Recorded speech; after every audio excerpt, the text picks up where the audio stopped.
Hello, good morning. Kagigising lang. Ito, magluto tayo ng paksiw na pompano.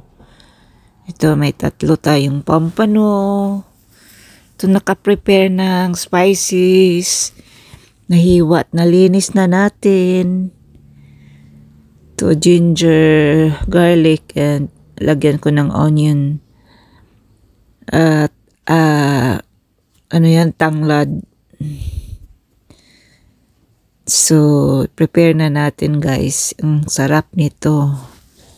Kaysa laging karne. Hanap-hanapin pa rin natin ang isda. Lalo na ang paksiw. Kung i-compare ang paksiw at saka karne, dito na ako sa isda. Ito na guys. Ilagay na natin lahat. Yung iuna ko muna yung spices before ang isda, then itapping ko yung ibang spices on the top, then yung suka at soy sauce. At yung kung gusto nyong lagyan ng ibang gusto nyong seasoning, it's up to you. Ako lagyan ko lang suka at saka soy sauce and kaunting paminta. Ayan lang guys. Yan lang ang mga kailangan natin para sa paksiw. It's basic, right?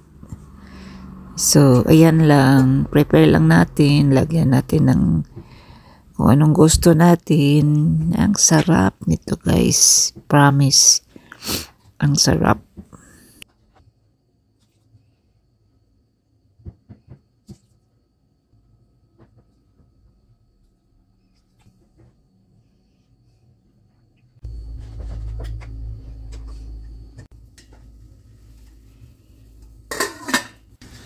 Oh my, ito na. Luto na. May paksiw na tayo. Yummy. So yummy. See? Look. Ayan, lagyan ko ng olive oil kaunti.